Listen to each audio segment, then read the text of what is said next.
By the late summer of 1944, the war in Western Europe had entered a new and unpredictable phase. The Allied armies, having shattered the German defences in Normandy, were sweeping across France and Belgium with astonishing speed.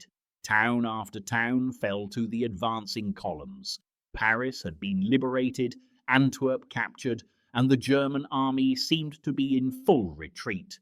To many Allied commanders, it looked as though the war might be over by Christmas. But as the British and Americans pressed forward, the momentum that had carried them out of Normandy began to falter. Their supply lines were stretched to breaking point, roads were clogged with traffic, and fuel shortages began to choke the offensive. The euphoria of August was giving way to the cold reality of September. The German army, though battered, was far from finished. It was in this moment of both triumph and exhaustion that Field Marshal Bernard Montgomery, commander of the British 21st Army Group, proposed a daring plan, one that would, he believed, bring the war in Europe to a swift conclusion. The plan was audacious in its simplicity. Leap over the German defences by capturing a series of bridges in the Netherlands and then drive straight into the Ruhr, the industrial heart of Germany. If it worked, the Allies would outflank the Siegfried Line and cut off the enemy's capacity to wage war. The operation, Montgomery argued, could end the conflict before winter. To achieve it, he would rely on a combination of airborne troops and fast-moving ground armour, a vertical strike deep into enemy territory unlike anything attempted before. Across the Channel, in Allied headquarters, Montgomery presented his vision to General Dwight D. Eisenhower, the Supreme Allied Commander. The British Field Marshal argued passionately that his narrow, concentrated thrust through the Netherlands should take priority over the broader American push along the German frontier. It was a gamble, but one Montgomery believed only the British could pull off. The American commanders, including Generals Bradley and Patton, were skeptical. They preferred to keep pressure along the entire front rather than risk everything on one bold strike. Yet Montgomery's proposal carried the allure of final victory, and Eisenhower, eager for a decisive end to the war, gave his approval. Operation Market Garden was born. The name concealed the ambition. Market would involve 3 airborne divisions seizing key bridges over a 60-mile stretch of occupied Holland from Eindhoven in the south to Arnhem in the north. Garden would see British XXX Corps drive up the single road linking those bridges, establishing a supply route for the final thrust into Germany. It was a bold, almost cinematic vision. Paratroopers dropping from the skies, gliders landing in open fields, tanks racing up narrow causeways, all converging on the Rhine. If each part worked in perfect harmony, the war could be finished in a matter of weeks. But from the outset, there were cracks in the plan. Intelligence reports from the Dutch resistance warned that German armoured units, remnants of 2 SS Panzer divisions, were resting near Arnhem. Reconnaissance photographs supported these claims, showing tanks camouflaged in the surrounding woods. The warnings were brushed aside by Allied intelligence officers who believed the German forces were too weak and disorganized to mount serious resistance. After all, the Germans had been retreating for months. The idea that they could regroup and counterattack seemed implausible to many in the upper ranks. Still, not everyone was convinced. Lieutenant General Frederick Boy Browning, the senior airborne commander, expressed his doubts to Montgomery directly. "I think we may be going a bridge too far," he remarked, a line that would later echo through history. His concern was not just about the distance the operation required 3X Corps to travel, but the fragility of the entire chain. Each bridge had to be captured and held in sequence. A single failure anywhere along the route would doom the whole operation. The British and American airborne divisions would be isolated behind enemy lines, surrounded by German forces with no immediate route of escape. Despite these misgivings, preparation began in earnest. In airfields across southern England, thousands of paratroopers drilled for the drop. The 1st British Airborne Division, veterans of North Africa and Italy, was finally to see its first major engagement in northwestern Europe. Alongside them, the US 101st and 82nd Airborne Divisions prepared for their jumps, men hardened by the Normandy campaign, now ready to leap once more into the unknown. For many of them, it felt like the beginning of the end. Letters home spoke of optimism, of finishing the job they had started on D-Day. As the troops packed their parachutes and loaded their weapons, Dutch civilians under occupation could sense that something was coming. German officers in Arnhem noted increased Allied reconnaissance flights overhead and the unusual quiet before a storm. On the ground, Wehrmacht soldiers manned checkpoints with weary resignation, believing the war might soon pass them by. In reality, they were standing on the very ground where one of the war's most desperate battles would soon erupt. Meanwhile, along the Belgian border, the armoured divisions of XXX Corps, the Guards Armoured Division and supporting units were preparing for their lightning drive north. Tank crews checked engines, ammunition and rations. They would have to cover over 60 miles on a single narrow highway through enemy territory, with all of their progress dependent on the airborne troops capturing each bridge ahead. Montgomery's plan demanded both precision and speed. Any delay could collapse the whole timetable. As September 1944 dawned, optimism still ran high in Allied ranks. They believed the enemy was broken, their morale shattered after the defeats in France. But German resilience was underestimated. Behind their crumbling front lines, Field Marshal Walter Model had been reorganizing his forces. He was a tough, pragmatic commander known as the Führer's fireman for his skill in stabilizing collapsing fronts. From his headquarters near Oosterbeek, ironically, the very town where British paratroopers would soon be fighting for their lives, Model was gathering remnants of panzer and infantry divisions, determined to block the next Allied thrust. As Allied aircraft warmed their engines in English fields and thousands of soldiers awaited orders, few could imagine the scale of what was about to unfold. Operation Market Garden would be one of the largest and most complex military undertakings of the Second World War. For a moment, it seemed as though history itself held its breath. The stage was set for a spectacular airborne gamble that, if successful, might have ended the war in 1944, and if not, would plunge those involved into one of the most grueling and tragic episodes of the conflict. Far from the beaches of Normandy, the battle for the bridges of Holland was about to begin. The airfields of southern England were alive with a sense of controlled chaos. The roar of engines, the clatter of equipment, and the hum of nervous anticipation filled the air as the Allied war machine prepared to launch one of the most daring military operations of the Second World War. Operation Market Garden was no longer a concept on a map. It was a living, breathing enterprise, drawing together tens of thousands of men, thousands of aircraft, and an unshakable belief that a single concentrated thrust could bring Nazi Germany to its knees. The idea was as bold as it was complex. The operation would unfold in two interconnected halves. Market, the airborne phase, would see 3 Allied divisions dropped deep into occupied Holland. Their mission was to capture and hold a chain of vital bridges stretching from Eindhoven to Arnhem. Garden, the ground assault, would be led by Lieutenant General Brian Horrocks and his 33rd Corps, an armoured spearhead that would race northward up a narrow highway, linking with each airborne division in turn. Together, these two forces would form a single, fragile lifeline through enemy territory.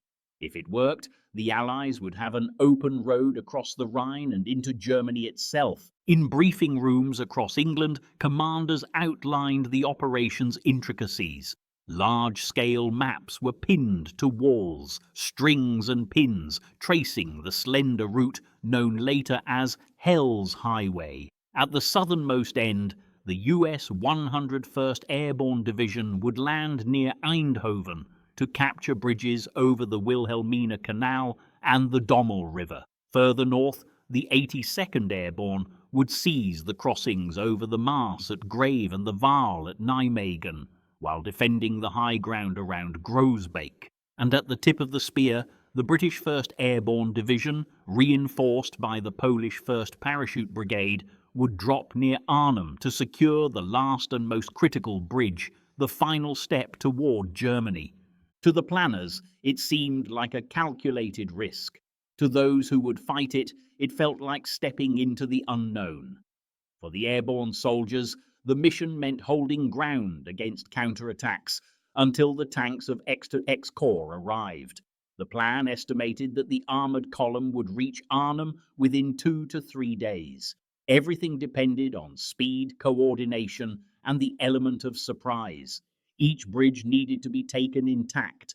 Destruction of even one would strand the advance. The Allied commanders were confident in their logistics. Nearly 5,000 aircraft would take part. C-47 Dakotas carrying paratroopers, giant Horsa and Waco gliders laden with jeeps, guns and engineers, and squadrons of fighters and bombers to provide cover. It would be the largest airborne assault ever mounted. For Montgomery, it was the bold stroke that would cement his place in history. For Eisenhower, it was a chance to end the war before the bitter winter set in. For the men on the ground, it was a leap into occupied Europe with the promise of liberation below and the uncertainty of death around every corner. Yet beneath the polished presentations and firm handshakes, unease simmered.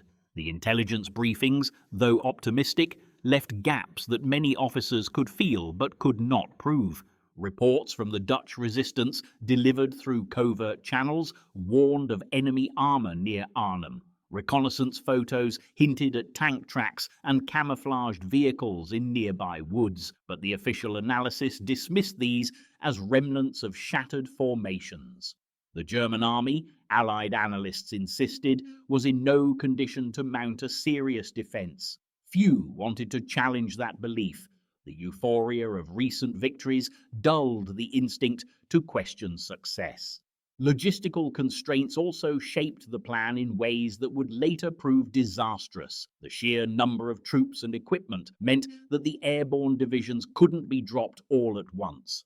The 1st British Airborne would have to land in waves over 3 days, reducing their initial strength and slowing their move toward Arnhem. To make matters worse, suitable open ground for glider landings was limited, forcing the British to drop more than 8 miles from their objective. The distance would cost them precious hours in the race to the bridge. Commanders recognized these risks, but the momentum of the operation was unstoppable. In the quiet before departure, soldiers gathered around briefing tables and studied their objectives. Maps were memorized, bridges and towns etched into their minds. For the young men of the airborne divisions, the excitement of the mission overshadowed doubts. Many were veterans of Normandy, men who had jumped through flak and darkness before. They understood the risks, but carried the same grim determination that defined the airborne creed. Once committed, there would be no turning back. Officers reminded them that Dutch civilians awaited liberation, that this mission could open the road to victory. In small chapels and hangars, men wrote their last letters home, folded them neatly, and tucked them into their uniforms. At the same time, in the Netherlands, the enemy stirred. Field Marshal Walter Model had chosen Oosterbeek, near Arnhem, as his temporary headquarters. When reports came in of increased Allied air activity, he suspected something significant was coming. German forces in the region were battered but not broken, reconstituted from units withdrawn from France, among them the 9th and 10th SS Panzer Divisions. Their tanks were short on fuel, their crews exhausted, but their commanders were veterans. They knew the ground, the rivers, and the narrow roads that would soon become the arteries of battle. Unknown to the Allies, Model's presence near Arnhem would give the German response an unexpected coherence once the attack began. Back in England, final inspections filled the last hours before takeoff. Air crews walked around their aircraft, running hands along fuselages, checking engines and controls. Glider pilots studied landing zones drawn in red pencil on their maps. Paratroopers tightened their harnesses and checked their gear. Sten guns, rifles, entrenching tools, grenades. Many painted black stripes on their faces and arms to reduce glare. Others stuffed chocolate bars and photographs into their pockets. Commanding officers moved among them, offering calm words that belied their own nerves. As dusk fell, the tension became almost physical. Columns of aircraft stood ready across the airfields, wings gleaming in the fading light, propellers idling in steady rhythm. Men sat in the grass smoking in silence, the weight of expectation pressing down. In nearby operations rooms, radio operators confirmed weather reports and final clearances. Meteorologists predicted clear skies, perfect conditions for an airborne assault. The chosen day, the 17th of September 1944, would soon mark the beginning of the most ambitious operation since D-Day. Among those waiting, Lieutenant General Frederick Browning reviewed the final brief with his staff. The scale of the operation impressed even him. More than 35,000 airborne troops, 14,000 vehicles, and 1,500 artillery pieces would be dropped or glided into Holland. It was a logistical marvel, a feat of coordination between air and ground forces on a level never before attempted. And yet, Browning's earlier warning, the fear that Arnhem might be one bridge too far, lingered in his thoughts. He kept it to himself. Now there was no room for hesitation. As midnight passed, air crews began to move into position. Engines thundered to life, and the dark fields of southern England were illuminated by the glow of hundreds of navigation lights. Commanders gave their final orders. The paratroopers climbed aboard their aircraft, settling into the cramped interiors with quiet resignation. Inside each plane, the noise was deafening, the rush of wind, the vibration of engines, and the creak of equipment. The men sat shoulder to shoulder, faces pale in the dim light, waiting for the moment the green light above the door would flicker on. For the armoured troops of XXX Corps, the coming day would bring their own challenge. They knew their advance depended on the airborne divisions holding the bridges ahead. The single highway that stretched from the Belgian border to Arnhem would be their lifeline, a narrow, elevated road running through open fields and small villages. If the airborne failed to secure the crossings, the tanks would have nowhere to go. Yet despite the risks, there was confidence in Horrocks's command. His men were experienced, their morale high, and they trusted their airborne comrades to do the impossible. As dawn approached on the 17th, the Great Armada began to take to the skies. Engines roared as wave after wave of aircraft lifted from runways, filling the air with the thunder of war. To those watching from the ground, it seemed as though the very heavens were moving, endless formations stretching to the horizon. Operation Market Garden was underway. The fate of the Netherlands, and perhaps of the war itself, now rested in the hands of the men descending from those aircraft and the armoured columns soon to follow. The gamble had begun. On the morning of September the 17th, 1944, the skies over England trembled with the thunder of engines. Across dozens of airfields, thousands of aircraft rolled down runways and lifted into the crisp blue air. Inside them were men trained for one of the most daring assaults in military history. Below, ground crews watched in silence as formation after formation disappeared into the horizon. The largest airborne armada ever assembled was on its way to Holland. The airborne phase of Operation Market Garden had begun. From the ground, it seemed endless. C-47 Dakotas, Sterling and Halifax tugs towing gliders, their cables trailing like silver lines against the sky. Nearly 2,000 transport aircraft and more than 500 gliders filled the air that morning, a procession so vast it took hours for all of them to pass overhead. Villagers across southern England stood in awe, knowing this was no mere exercise. To the soldiers inside the aircraft, the scene was both magnificent and terrifying. Rows of men sat packed together, rifles between their knees, parachutes tight across their backs, faces streaked with camouflage paint. Some murmured quiet prayers, others stared out the small round windows at the patchwork fields far below, knowing each passing minute carried them closer to occupied Europe. The invasion route carried them over the English Channel and across Belgium. Fighter escorts circled above, American Thunderbolts, British Spitfires and Typhoons sweeping the skies clear of German aircraft. At ground level, anti-aircraft gunners of the Wehrmacht looked up in disbelief as the sound of engines grew into a steady roar. The first wave of paratroopers approached the drop zones near Eindhoven, Grave, Nijmegen and Arnhem, the lifeline of bridges that Montgomery's plan demanded they seize intact. At 12:40 p.m, the first Allied parachutes opened over Holland. Great canopies of white, green and orange filled the air, drifting like a blizzard of silk over the countryside. Civilians below, long oppressed under German rule, rushed from their homes waving and cheering, shouting, "Welcome!" and "The Tommies are here!" German troops nearby were momentarily stunned by the spectacle. For many, it seemed impossible that the Allies could mount such a massive assault deep inside occupied territory in broad daylight. The US 101st Airborne Division, the Screaming Eagles, landed first near Eindhoven and Vejle. Their mission was to capture the southern bridges over the Wilhelmina Canal and the Dommel River, clearing the way for XXX Corps to begin its advance. The landings were remarkably accurate, their drop zones well marked and largely uncontested.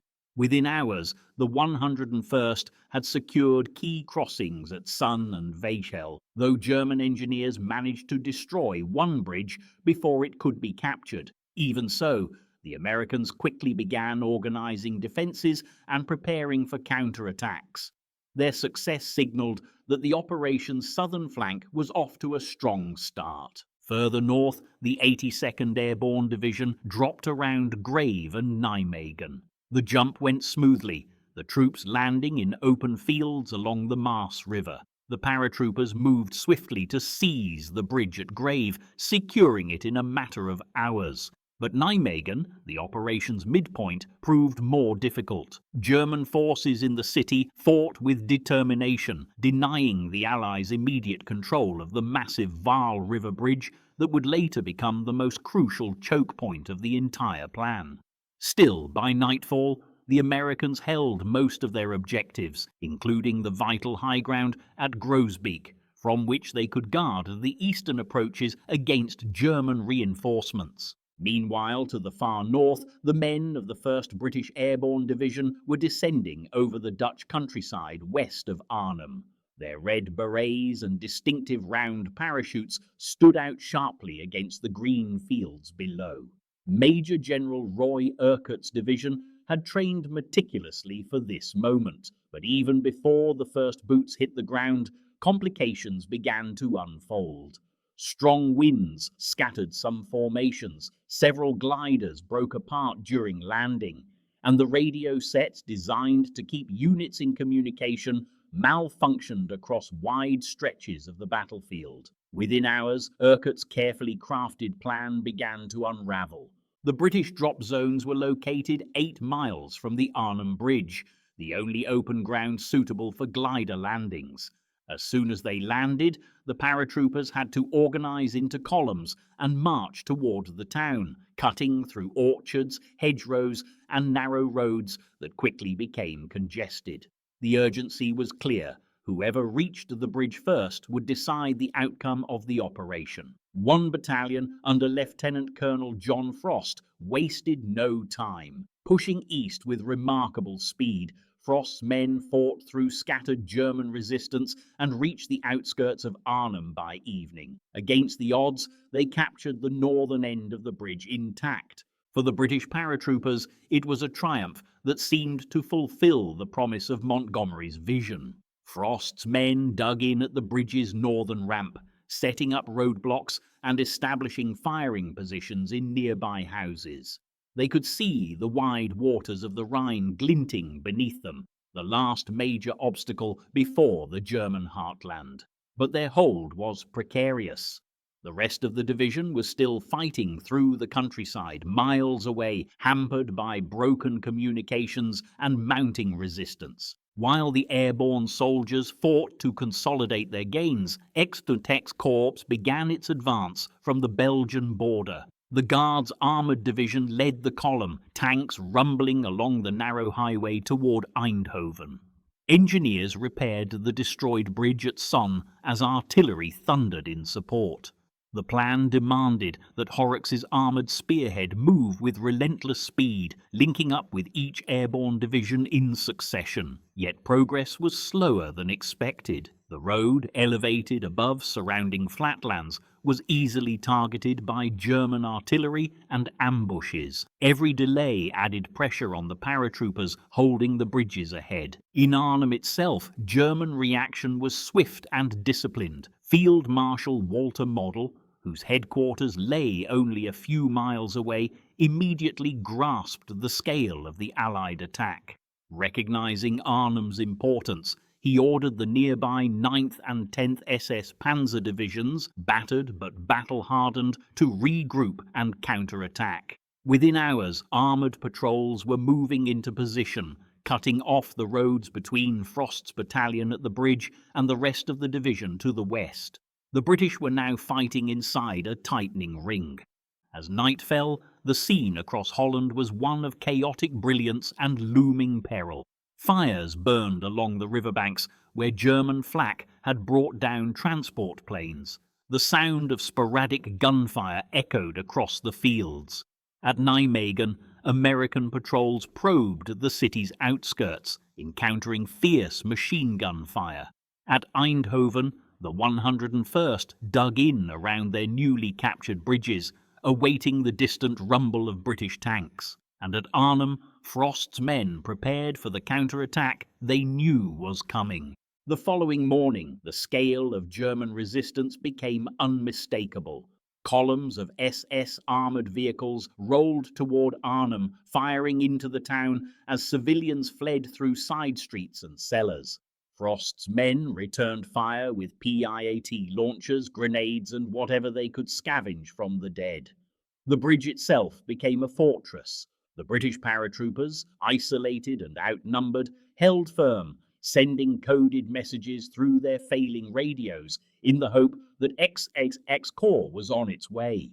In the surrounding countryside, the remainder of the 1st Airborne Division was locked in brutal engagements. Small villages and wooded lanes turned into killing grounds. Glider troops and engineers fought hand to hand, using bayonets and captured German weapons to keep open a path to Arnhem. By the end of the second day, their situation was already desperate. German reinforcements poured in from every direction. The skies that had been filled with parachutes now belonged once again to the Luftwaffe, which had recovered enough to send fighters prowling the drop zones. Still, the courage of the airborne troops remained unbroken. For civilians watching from farmhouses and cellars, the sight of British and American soldiers fighting through their towns brought tears and hope in equal measure. Flags hidden since 1940 were pulled from cupboards and draped from windows.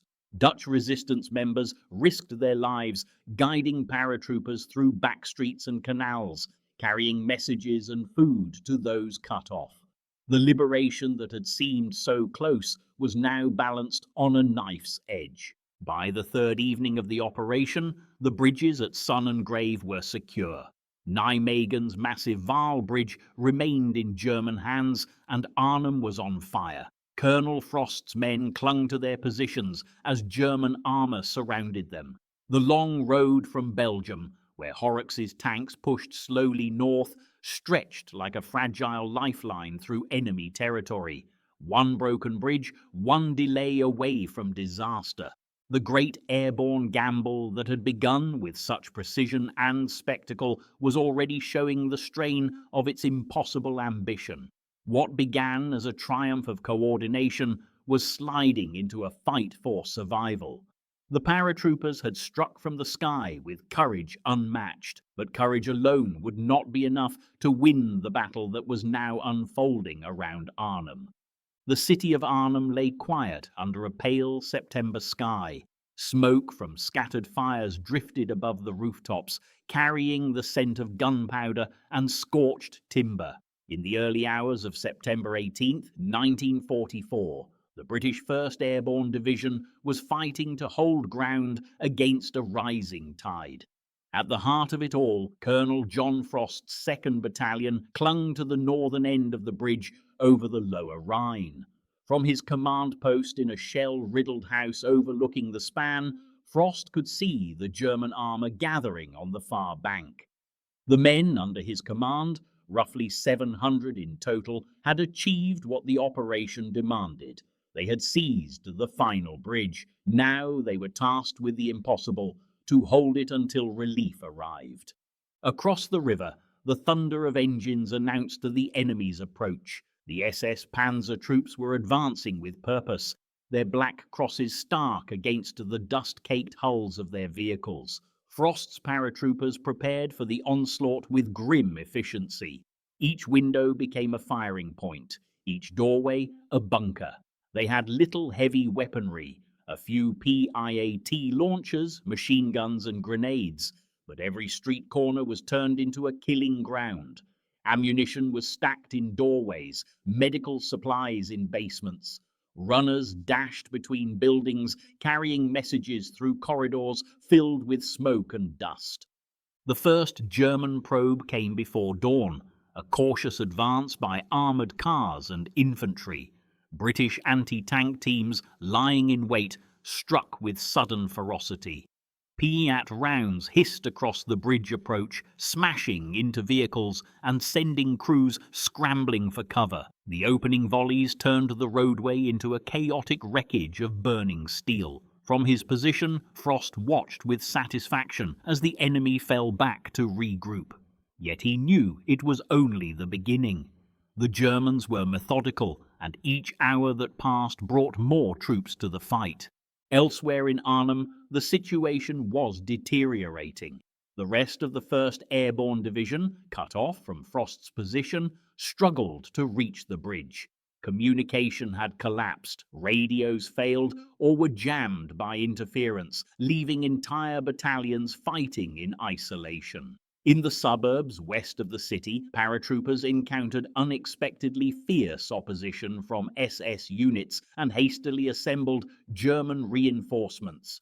Every attempt to break through met machine gun fire and mortar shells. Streets turned into trenches. Houses were captured and recaptured in brutal close combat. Civilians huddled in basements as their city was transformed into a battlefield. Major General Roy Urquhart, the division's commander, found himself in a nightmarish predicament. Separated from his headquarters during the first day's confusion, he spent nearly 36 hours moving between scattered units, trying to re-establish control.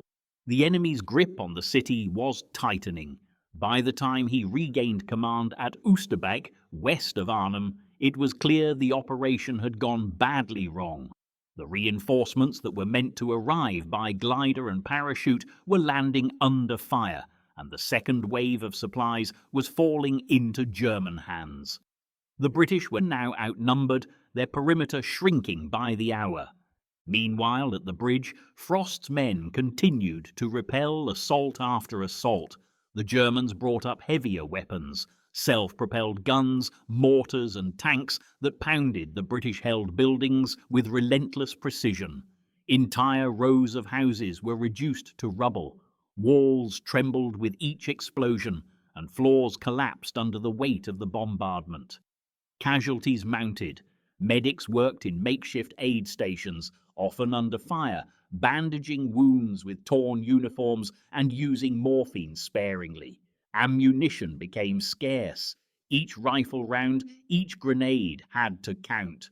German infantry, supported by armour, launched another coordinated attack just after midday on the 19th. Flames poured from the shattered windows as the British held their line. In the chaos, Sergeant Stanley Wraith and his section knocked out 2 half-tracks at close range before retreating through a hole blasted in a garden wall. The paratroopers fought with the stubborn resilience of men who knew retreat was impossible. Frost himself, calm and composed despite a leg wound, directed his defence with unwavering resolve. His voice carried over the din of battle, steady, deliberate, commanding. By evening, the bridge area had become an inferno. German artillery concentrated on the few remaining buildings still held by Frost's men. Ammunition stores ignited, sending tongues of flame into the night. The defenders, exhausted and running low on supplies, continued to fight room to room. In one house, surrounded and nearly overrun, a platoon fixed bayonets and countercharged through a collapsing hallway, driving the enemy back long enough to re-establish a defensive line. Those who could still fight swore to hold the bridge until the tanks of XXX Corps arrived, but the relief column was nowhere near. South of Arnhem, the armoured spearhead was still struggling along the narrow highway, delayed by blown bridges and ambushes. The sounds of battle at the bridge, the crack of rifles and the thunder of shells, reached no friendly ears. For the men at Arnhem, the outside world had fallen silent. As dawn broke on the 20th, Frost's position had become untenable. His battalion was cut off from all sides. The Germans now occupied the southern end of the bridge and had pushed artillery close enough to fire directly into the British stronghold. The paratroopers sheltered in cellars and behind piles of rubble, trading shots through shattered walls. Fires spread unchecked, consuming entire blocks. By mid-morning, German tanks rolled up to the bridge itself, firing point-blank into the remaining buildings. Inside one of those buildings, a group of wounded men waited as shells tore through the upper floors. They passed water between them in tin cups, whispering encouragement as the ceiling shuddered with every explosion. Outside, stretcher bearers crawled through debris to reach the fallen, dragging them to relative safety under the bridge ramp. The noise was constant, the hammering of machine guns, the scream of shells, the groaning collapse of masonry. At 10 a.m., Colonel Frost, his leg heavily bandaged, ordered his men to cease fire. The surviving officers knew there was nothing left to hold. The bridge that had been the focus of the entire operation was lost. Around 90 men were still standing. The rest were dead, wounded, or captured. German troops moved cautiously into the ruins, wary of snipers and hidden explosives. For Frost and his men, the battle was over. Their resistance had lasted more than 3 days, a stand so stubborn that the Germans believed they were facing an entire division. As prisoners, the paratroopers were marched through the wreckage of Arnhem. Civilians, many of whom had sheltered them, wept as the men passed. The British wounded were carried on stretchers through streets lined with shattered trams and burning vehicles. For those who had survived, there was no shame in surrender, only the grim acceptance that they had done everything humanly possible. Back at Oosterbeek, Major General Urquhart was still fighting to hold a shrinking defensive pocket. News of Frost's capture reached him through German propaganda broadcasts and intercepted messages. His men were cut off from supply drops and their ammunition reserves were dwindling. Yet the defense of Arnhem had achieved one unexpected outcome. It had delayed the enemy long enough for the rest of the division to dig in west of the city. The price had been high, but the courage of those who fought at the bridge would become legendary. In the German command posts, officers surveyed the ruins with satisfaction tempered by respect. The British defence had been fiercer than anyone anticipated. Field Marshal Model himself remarked that the paratroopers had fought like lions. Yet for him, Arnhem represented more than victory. It was proof that the Reich still had teeth. For the Allies, Arnhem marked the beginning of a grim realization. The promise of ending the war before Christmas had dissolved in the smoke rising from the Rhine. The narrow highway that led to the city was now a corridor of wreckage, and the men still fighting along it were facing mounting resistance. The bridge was gone, the element of surprise lost, and the hope of a swift breakthrough slipping away. The dream of Market Garden was burning in the ruins of Arnhem, and the men still holding out to the west would soon face their own crucible of survival. The road from the Belgian border to Arnhem cut like a narrow scar across the flat Dutch countryside. Raised above the fields on an embankment, it stretched endlessly toward the north, a single thin artery upon which the entire success of Operation Market Garden depended. Along it, the rumbling advance of British 33rd Corps began to crawl forward, tank after tank, truck after truck, pushing toward the airborne troops who were fighting desperately beyond the horizon. Every mile was hard won, every bridge a new gamble. The men called it Hell's Highway, and within days the name would prove grimly prophetic. At dawn on September the 17th, as the first airborne landings took place overhead, the Guards' Armoured Division spearheaded the ground assault. Commanded by General Brian Horrocks, XXX Corps formed a column that stretched for miles. A massive procession of Shermans, Cromwells and armoured transports moving through narrow Dutch roads lined with cheering civilians. For a brief moment, the advance seemed unstoppable. Local resistance fighters waved flags and pointed the way, while Dutch villagers thrust flowers through the open hatches of passing tanks. To those on the road, it felt as though liberation was already underway. But jubilation soon gave way to the grinding reality of war. The first major obstacle came almost immediately. Near the village of Sun, German engineers had destroyed a crucial bridge over the Wilhelmina Canal just as the US 101st Airborne captured the town. The river now blocked the British tanks from moving forward. Engineers worked through the night to construct a Bailey Bridge under constant artillery fire. The paratroopers of the 101st held the far bank, repelling counterattacks to keep the worksite clear. Sparks from welding torches lit the dark sky as sappers hammered steel and wood into place. By dawn on the 18th, the new bridge stood ready, and the column surged forward once more.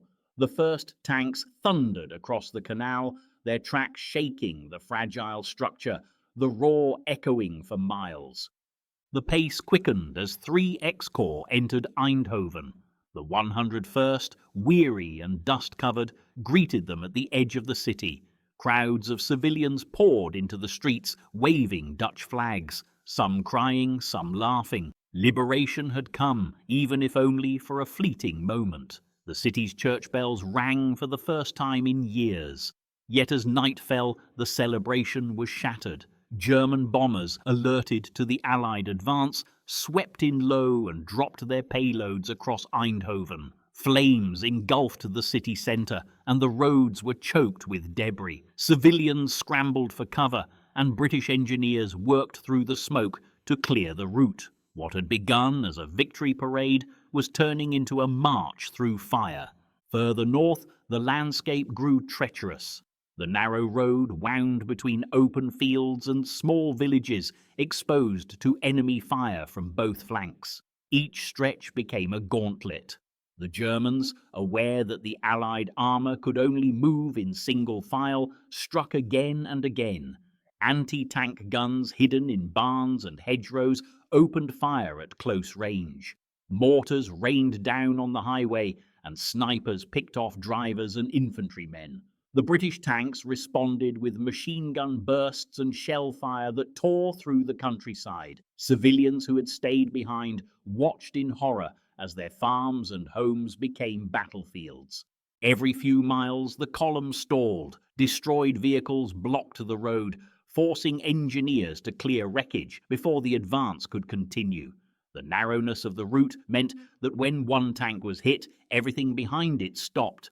Soldiers climbed from their vehicles to set up defensive lines, while artillery support pounded suspected enemy positions.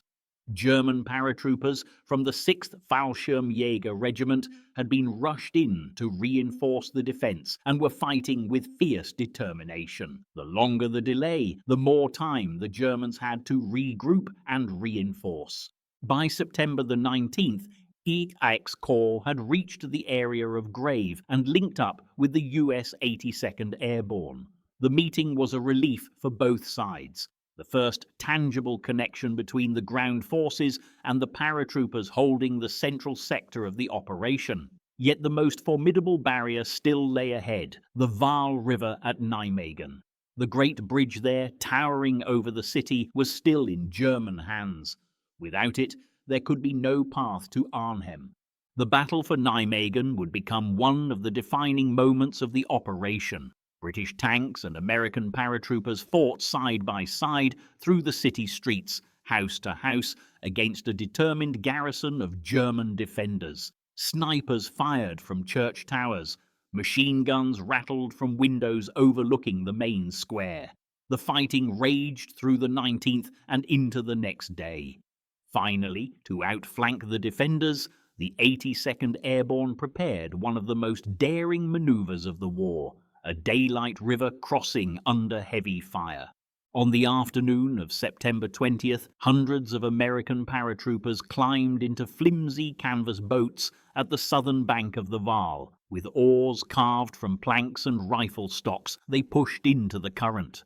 German machine guns opened up immediately, stitching the surface of the river with bullets. Men fell into the water, their boat shattered around them, yet the survivors pressed on. Those who reached the far bank charged straight into the enemy trenches. The ferocity of their assault stunned the defenders, and soon a foothold was secured. Across the river, the British tanks surged forward, smashing through the city and onto the bridge itself. By evening, Nijmegen's bridge was captured. The crossing was a triumph of courage, but it came at a terrible cost. Over 200 paratroopers killed or wounded in the river assault alone. That night, as the bridge stood in Allied hands, Horrocks's column paused to reorganize. Fuel trucks refilled tanks, ammunition was distributed, and wounded men were carried to the rear. Yet the delay proved costly. Every hour spent at Nijmegen allowed German forces to strengthen their line north of the city. The 9th and 10th SS Panzer Divisions had recovered from their earlier shock and were now entrenched around Arnhem. The last stretch of the highway, a mere 10 miles, had become the most dangerous road in Europe. On the morning of September the 21st, the advance resumed. The Guards' Armoured Division pushed beyond Nijmegen into open farmland, but progress was painfully slow. German artillery and anti-tank units had turned the route into a death trap. Shells exploded among the leading vehicles, setting them ablaze. Ambulances and fuel trucks burned side by side. Each explosion sent black smoke curling into the sky, visible for miles. Infantry clung to the ditches beside the road, using them as cover while engineers cleared mines and obstacles. The ground war had turned into a crawl. Each bridge captured further south had been a small victory, but the momentum that Montgomery's plan required had evaporated. Radio reports from the front lines spoke of growing German resistance, and word reached Horrocks that the British 1st Airborne at Arnhem was in dire straits. Their hold on the city's bridge was collapsing. The long, narrow corridor that linked them to safety was barely holding together under constant counterattack. Every mile gained seemed to cost more lives, more fuel, more time. That evening, as the column halted near the village of Elst, officers gathered around the lead tanks to plan their next move. The men were exhausted, their faces streaked with grime. They had fought almost continuously for 5 days. Ahead lay the last few miles to Arnhem. Behind them stretched a road littered with wrecks and smouldering villages. The 82nd Airborne held the southern approaches, while the 101st fought to keep the highway open against repeated German counterattacks that cut the route again and again. Hell's Highway was living up to its name. By nightfall, the glow of burning vehicles lit the horizon. Dispatch riders sped through the darkness, carrying orders back down the line. The sound of distant artillery rolled across the fields, the echo of Arnhem's dying struggle. The tanks of XXX Corps had come so close within sight of the Rhine, yet could go no further. The enemy's grip was too strong, their reinforcements too numerous. The road ahead was blocked, and the men who had fallen from the skies days earlier were now surrounded and fighting for their lives. As dawn approached, the advance slowed to a standstill. The great thrust that had promised to end the war was trapped on a narrow road, hemmed in by fire. Behind the front, the wounded were carried to makeshift aid stations, and new orders were whispered among the ranks. For many of the soldiers resting in their tanks or foxholes that night, one thought dominated. The paratroopers at Arnhem were still out there, waiting. The road stretched into the mist, silent except for the distant echo of guns. Ahead, the Rhine shimmered faintly in the morning light, a river that now divided hope from reality. By the time the smoke over Arnhem began to drift westward, the men of the 1st British Airborne Division had already pulled back into a desperate defensive ring around the small village of Oosterbeek. The great plan that was meant to sweep through Holland and cross the Rhine had narrowed to a few square miles of burning houses, shattered orchards, and muddy ditches. The road to the bridge had been lost, the last radios had gone silent, and the Rhine itself, broad, grey, and merciless, cut off any thought of retreat. All that remained was survival. Major General Roy Urquhart, finally reunited with his scattered command, stood in a commandeered villa on the edge of the village and studied the fading map, spread across a dining table. Every coloured marker that once represented a strong unit had been pushed back, condensed, or wiped out entirely. Around 3,000 paratroopers, glider troops, and engineers now formed a rough perimeter just north of the river. Beyond that ring, German forces moved in ever-tightening circles. The first days of the siege brought a strange calm, as though both sides were drawing breath before the storm. Then, on September 21st, the shelling began in earnest. Mortars and artillery fell on Oosterbeek from dawn until dusk, the sound so constant that the soldiers soon stopped flinching when a round landed close. Roofs vanished in sheets of splintered wood, gardens became craters, and the air carried a haze of dust and cordite. The paratroopers dug foxholes in backyards, braced rifles in windows, and turned every street corner into a defensive position. The village itself was unrecognizable. Houses that had once been whitewashed and neatly kept were reduced to broken walls and rubble-strewn cellars. Civilians still living there did what they could to help, handing out food, bandaging wounds, or guiding soldiers through side alleys. Many took shelter in their basements, huddled together through the constant pounding. Among the soldiers, there was admiration for the Dutch resilience. Among the civilians, quiet disbelief that the war which had lingered on the edges for so long had now consumed their homes. Across the Rhine, reinforcements were finally on the move. The Polish 1st Parachute Brigade, commanded by General Stanisław Sosabowski, descended south of the river near the village of Driel. The drop was chaotic. Strong winds scattered the men, and heavy ground fire tore through gliders before they could land. Even so, hundreds of Poles regrouped and dug in along the riverbank, exchanging signals with the trapped British across the water. Their voices crackled faintly through the static on failing radios. "Hold on, we are coming." Inside the Oosterbeek perimeter, holding on meant clinging to life hour by hour. Supplies were critically low. The men shared what little ammunition and food remained, rationing everything with military precision. Each man might receive a single tin of stew for an entire day. Water was collected from shell craters. Air supply drops offered brief hope, but the majority of the containers fell into German-held territory. When one did land within the Allied pocket, soldiers dashed through open ground to recover it, sometimes under sniper fire, risking death for a box of bandages or a crate of ammunition. On the second night, the paratroopers repelled a coordinated assault along the Utrechtseweg, the main road leading into the village. German infantry advanced through the darkness, supported by tanks whose engines growled like beasts in the fog. The defenders fired from window frames and ditches, muzzle flashes lighting the rain-soaked air. In the garden of the Hartenstein Hotel, now serving as divisional headquarters, a company of engineers used PIAT launchers at point-blank range to disable 2 enemy half-tracks. The cost was severe. Half their number lay dead or wounded by morning. In the makeshift field hospitals, the toll of the siege was becoming unbearable. Inside schoolhouses, churches and private homes, medics worked under the dim glow of lanterns.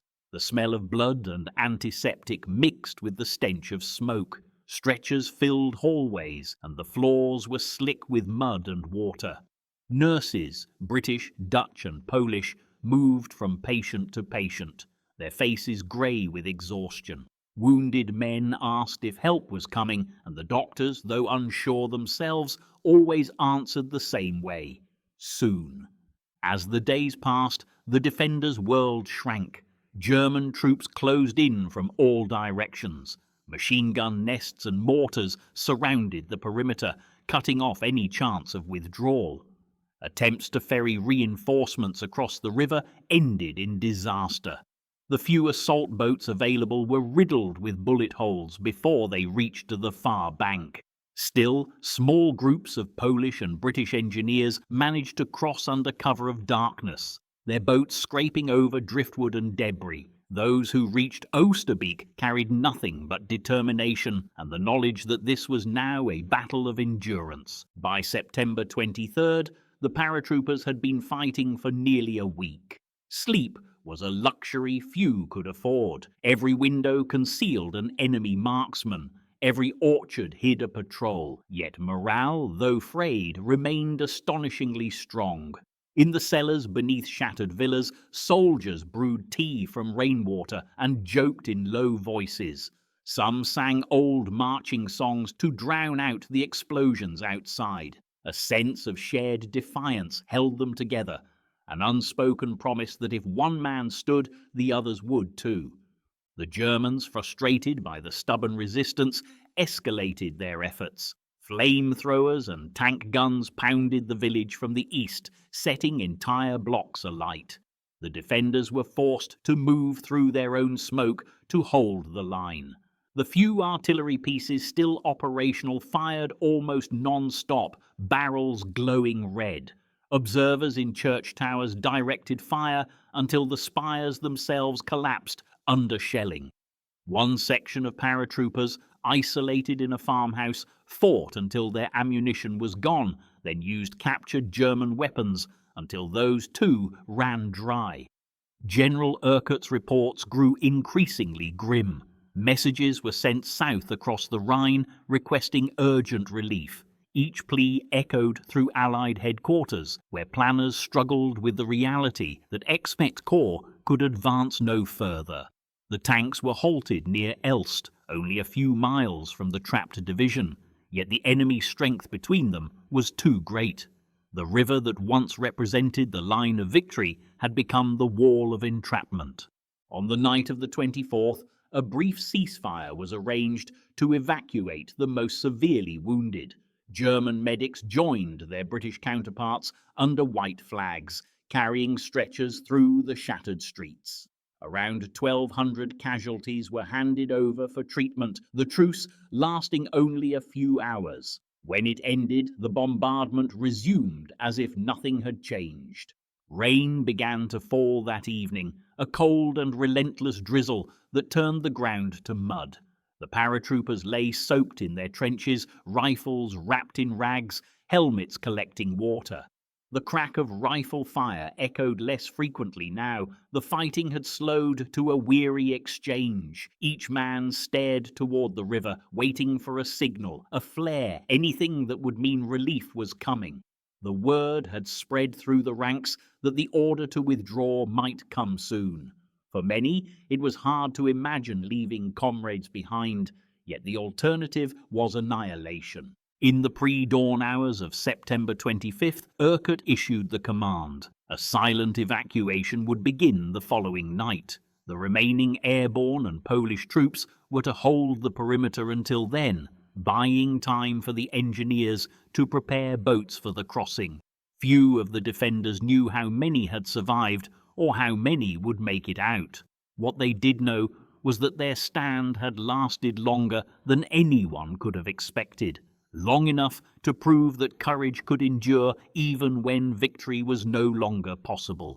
As the rain thickened into a steady downpour, men huddled under blankets and scraps of canvas, their faces drawn but resolute. Around them, Oosterbeek lay in ruins. The orchards were stripped bare by shell fire, the streets lined with burnt-out vehicles and shattered walls. And yet, through that desolation, a quiet pride lingered. They had come to hold the line, and hold it they had. The order to retreat would bring a chance of survival, but the fight itself had already earned its place in history. For the soldiers trapped in Oosterbeek, the week-long siege was more than a battle. It was a testament to endurance in the face of absolute adversity. The next night, under cover of rain and darkness, the survivors would make their final attempt to cross the river that had promised victory and delivered only survival.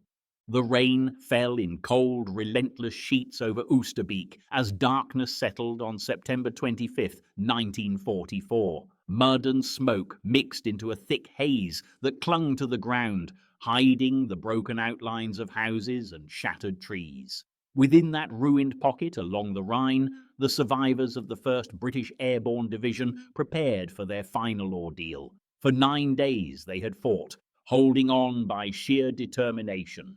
Now the order had come down through the ranks. The battle was lost. The men would withdraw across the river that had once been their objective, now the only route to survival. The command spread quietly, whispered through trenches and cellars. Tonight, we go across. It was to be a silent retreat, conducted under the cover of rain and night. The men were to slip away from their positions one company at a time, leaving behind the illusion of continued resistance. Those too wounded to move were told the truth in hushed voices. They would be left in the care of captured medics and civilians, as there was no way to carry them. Few spoke after hearing the news. The realization that comrades, men they had fought beside since the first day, would remain behind cut deeper than the prospect of enemy fire. On the southern bank of the Rhine, the Royal Canadian Engineers worked feverishly to prepare for the evacuation. Small assault boats, many little more than canvas stretched over wooden frames, were carried through the mud to the water's edge. Under German artillery fire, they dragged the fragile craft into position. The river was swollen by days of rain, the current fast and cruel. Across the water, the flashes of gunfire marked the perimeter where the paratroopers were still holding off probing attacks to mask their retreat. The engineers worked in near silence, teeth clenched, their faces streaked with mud and sweat. Every few minutes, another shell splashed into the river, sending up columns of icy spray. Just before midnight, the first group of airborne soldiers began their move toward the river. They walked single file through the darkness, following guides who knew the route by heart. The rain disguised their footsteps, and the thunder of distant guns covered the occasional clink of gear. The once bustling village was now silent, except for the rumble of faraway explosions. Here and there, a man paused to glance back at the ruins of Oosterbeek, a final look at the battlefield that had consumed so many of their friends. Reaching the riverbank, they found chaos illuminated by faint red flashes. The engineers called out names, ushering men into boats as quickly as the current allowed. The river was alive with movement, shadows pushing off from the north shore, paddles slicing through the dark water, the sound of breath and strain carried over the wind. Some boats made it safely to the far side, others overturned in the rushing current or were torn apart by gunfire from German positions on the high ground. Men who fell into the river tried to swim, weighed down by soaked uniforms and weapons. A few reached the other side, many vanished into the black water without a sound. Through the night, the evacuation continued. The Canadians and Polish engineers worked like machines, ferrying boatload after boatload across under fire. Each crossing brought back a handful of survivors, soaked, shaking and half-deafened from the artillery that pounded the opposite bank. Those who reached safety stumbled ashore and collapsed in exhaustion, some kissing the wet earth in disbelief. Behind them, on the northern bank, the battle still flickered. German flares lit up the sky, revealing the outlines of the last defenders covering the retreat. In the ruins of Oosterbeek, a handful of companies held their positions until the final moment. Captain Lionel Queripel, already wounded, led his men in a rearguard action through the streets, buying precious time for others to escape. Mortar rounds fell among them, sending brick and debris cascading through the rain. The men fired until their ammunition was spent, then moved from house to house, fading into the darkness as ordered. By dawn, those who remained alive were either surrounded or had gone to ground in cellars and gardens. The sound of fighting faded to isolated bursts of gunfire and the dull echo of shells exploding farther away. As dawn broke on September 26th, the evacuation came to an end. The final boats crossed under a sky that had turned pale grey, streaked with the smoke of burning villages. The engineers, exhausted and drenched, hauled the last survivors onto the south bank before abandoning their positions. When the fog lifted a few hours later, German patrols entered Oosterbeek to find silence. The British had gone. Those too injured to move lay in makeshift hospitals under white flags, surrounded by captured medics tending to them with dwindling supplies. Of the nearly 10,000 men who had landed near Arnhem 9 days earlier, fewer than 2,000 made it across the river that morning. The rest were dead, wounded, or prisoners. Among the Polish paratroopers, only a fraction of their original force had managed to reach the north bank during the fighting. Most had been pinned down on the south side, watching helplessly as their comrades vanished into the mist. General Sosabowski, whose men had fought with unwavering resolve, could only stand by the water's edge and stare at the drifting wrecks of boats. For him, as for many, the Rhine had become a graveyard. The scale of the loss began to sink in as survivors were gathered on the southern shore. Some lay wrapped in blankets, too exhausted to speak. Others stared blankly into the fog, faces hollow from hunger and shock. A few officers tried to organize the remnants into units, more out of habit than necessity. Medics moved among them, checking pulses and patching wounds with what supplies remained. When trucks finally arrived to carry them away from the front, the men climbed aboard in silence. No one cheered. The weight of defeat hung heavier than the rain that still fell. Across the river, German troops were already moving to secure the area. Field Marshal Walter Model's staff reported the operation as a complete victory, and German radio stations boasted of crushing the British airborne assault. Yet even among the enemy, there was a measure of respect. The stubborn defence at Arnhem and Oosterbeek had shocked seasoned commanders. One German officer described the British stand as an example of courage that would be remembered long after the war. For the Dutch civilians who had lived through the battle, the end brought little relief. Arnhem and the surrounding villages lay in ruins. Thousands were displaced, their homes destroyed or occupied by German troops once more. Many who had aided the Allied soldiers were arrested or executed in reprisal. The liberation they had glimpsed in the skies 9 days earlier had turned into another winter of occupation. As the retreating Allies withdrew southward, the German army tightened its grip. Food shortages and reprisals followed, setting the stage for the terrible hunger winter that would claim thousands of lives before the war's end. Back in Allied headquarters, the reality of Market Garden's failure began to unfold. Reports filtered in from each sector: Eindhoven, Nijmegen, and Arnhem. The southern bridges were secure, the middle crossings intact, but the final step across the Rhine had failed. Montgomery's grand vision of ending the war in 1944 had collapsed on the banks of the river. The cost was staggering: over 15,000 Allied casualties in just over a week. The British 1st Airborne Division, once among the most elite in the army, had been effectively destroyed as a fighting force. When Field Marshal Montgomery was informed of the outcome, he described the operation as 90% successful. To the men who had fought it, such words rang hollow. They had given everything for those last few miles and left too many behind in the process. For the survivors, there was no sense of glory, only the bitter satisfaction of having endured to the end. In their minds, the faces of fallen comrades lingered. The men who had held the bridge at Arnhem, who had fought in the streets of Oosterbeek, who had crossed or drowned in the Rhine trying to escape. As trucks carried the weary paratroopers south toward rest areas, they passed through Dutch towns where civilians stood silently along the roads. Some offered food or blankets, others simply saluted. The men kept their heads low, too tired for conversation, too heavy with memory. Behind them, the Rhine flowed on, indifferent to the hopes and plans that had once surrounded it. Operation Market Garden was over. What had begun as a daring leap into occupied Europe had ended in retreat through darkness and rain.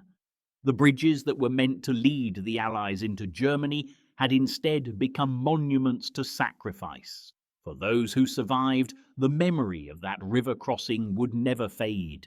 The black water, the rain, the faces of those left behind.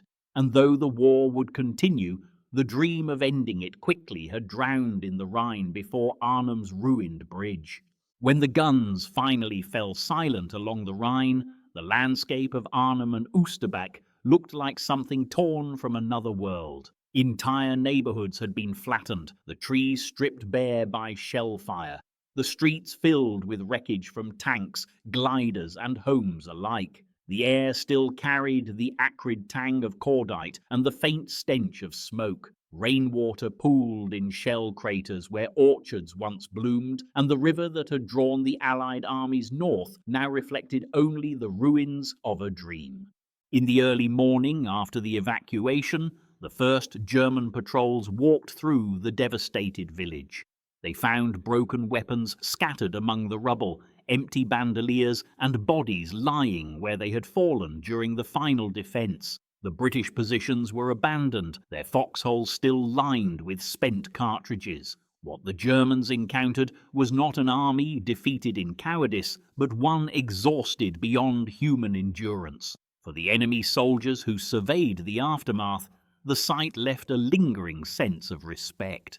Even Field Marshal Walter Model, a man hardened by years of war, privately admitted that the defence had been one of the most stubborn he had ever witnessed. Across the river, on the southern bank, the remnants of the 1st Airborne Division were gathering strength in makeshift camps. Wet, hungry, and hollow-eyed, the survivors tried to come to terms with what had happened. Each man carried his own version of the same story. The days of fire and confusion, the faces of comrades lost in the mud, the long night crossing that felt more like an escape from hell than a retreat. Medical tents filled quickly with frostbitten feet, shrapnel wounds, and men who had lost the will to speak. Those who could still walk volunteered to help the wounded, lifting stretchers and organizing supplies while rain continued to pour over the fields. It took days before the full scale of the disaster reached Allied command.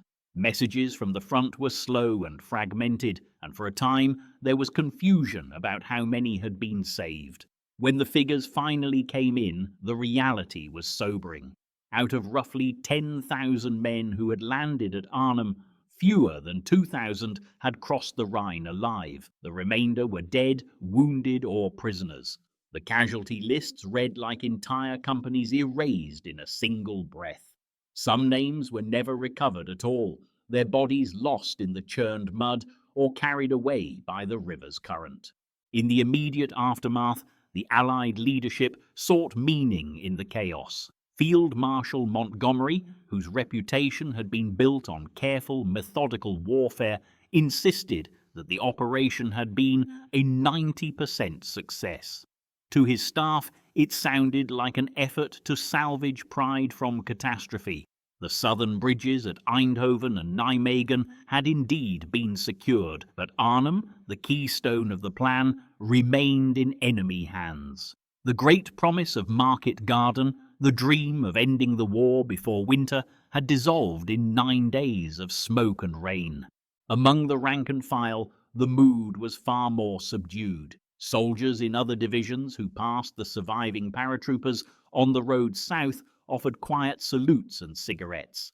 The 1st Airborne men, too weary for conversation, returned nods with eyes that seemed older than their years. For many, the loss went beyond the battlefield. They carried the weight of comrades who would never return, men who had jumped beside them, shared rations, laughed before takeoff, and vanished in the chaos of Arnhem streets. Letters home became difficult to write. Some spoke of courage and duty, others could find no words at all. While the soldiers mourned, the Dutch people bore the heaviest cost. Arnhem and its neighbouring towns had been destroyed almost beyond repair. Thousands of civilians were left homeless, wandering through the ruins in search of family or shelter. Those who had helped the Allied troops during the battle faced brutal reprisals from the occupying Germans. Many were arrested and some were executed as collaborators. As the front lines stabilized to the south, the northern Netherlands was cut off from Allied supplies. The ensuing winter brought hunger on a scale that defied imagination, a famine remembered ever since as the Hunger Winter. Families burned furniture to stay warm and scavenged for anything edible. Over 20,000 Dutch civilians would die before spring came. For the Allies, the strategic implications of Market Garden were clear. The war, which had seemed on the verge of ending, was now destined to drag on through the bitter winter of 1944 to 45. The failure at Arnhem forced the planners to shift their focus back to the long, grueling push into Western Germany. The Rhine, that symbol of ambition, would not be crossed again until the following March. By then, the landscape of Europe had changed completely. The chance for a swift victory had vanished, yet amid the failure, stories of courage emerged that transcended defeat. Accounts of Colonel John Frost's stand at the bridge spread quickly, told in hushed tones around campfires and headquarters. His small battalion, holding out for days against overwhelming odds, became a symbol of defiance. The Polish paratroopers under General Sosabowski earned admiration for their persistence despite impossible circumstances, though their commander would later be unfairly blamed by some for the operation's shortcomings. The Canadian engineers who ferried the survivors across the Rhine were hailed as heroes, their work in the dark and under fire saving hundreds of lives. For the Dutch people, the memory of those who fought at Arnhem endured in a deeper, more personal way. After the war, when liberation finally came in April 1945, they returned to rebuild their shattered city. In the years that followed, they placed flowers on the graves of the British and Polish soldiers buried nearby, adopting the fallen as their own. Every year since, children from Arnhem lay flowers at the Airborne Cemetery in Oosterbeek, reading aloud the names carved into white headstones. Among them, one inscription captures the sentiment felt across generations. Their bodies are here, their spirit is with us. As Europe rebuilt itself, the legacy of Market Garden began to take shape in memory and myth. For some, it was a story of strategic overreach, a cautionary tale of ambition outpacing logistics. For others, it was proof of the indomitable human spirit, the refusal to surrender even when the outcome was sealed. Historians would debate Montgomery's decisions for decades, analyzing every movement, every bridge, every missed signal. Yet the soldiers who had lived through it rarely spoke of blame. They remembered only the men beside them, the long road north, the civilians who risked everything to help them, and the haunting image of the Rhine under fire. When peace finally returned, the bridge at Arnhem was rebuilt from the ruins. It stood as both a memorial and a reminder. In 1977, it was renamed the John Frost Bridge in honor of the man who had led the defense. Every September since, veterans from Britain, Poland, and the Netherlands have gathered there to commemorate the battle. As the years passed and their numbers dwindled, their presence became quieter but no less profound. The sound of bagpipes once again echoed across the river, and Dutch school children waved flags as veterans saluted the bridge they had fought to hold. The story of Arnhem has since been told and retold in books, films, and museums, each version capturing something of its tragedy and grandeur. Cornelius Ryan's A Bridge Too Far, and the film that followed, carried the tale to a global audience. But for those who were there, no retelling could fully capture the reality of those 9 days. The mud, the fear, the moments of humanity amid the carnage, these remained the true memorials. In the grand tapestry of World War II, Operation Market Garden stands as a paradox. It was at once a failure of strategy and a triumph of courage. The operation did not achieve its objective, yet the bravery displayed along that narrow corridor through Holland became immortal. Arnhem, once a quiet Dutch city, entered the lexicon of history alongside Dunkirk and El Alamein, places where ordinary men were tested beyond measure. As time carried the veterans into old age, many returned once more to the Netherlands. Standing at the graves of fallen comrades, they spoke softly of friendship, of duty, of the strange beauty of the country that had cost them so much. The Dutch, in turn, treated them not as foreign soldiers, but as family. In every house where a photograph of a lost paratrooper hangs, in every classroom where a child learns about the battle, the spirit of those 9 days endures. The Rhine still flows past Arnhem, calm and silent now. Its waters carry no echoes of artillery, no drifting wreckage, only the faint memory of the men who crossed it under fire, and the dream that drove them there. Operation Market Garden had failed to bring the war to an end, yet in the valor of its soldiers and the gratitude of those they fought to liberate, it achieved something that outlasted victory: remembrance.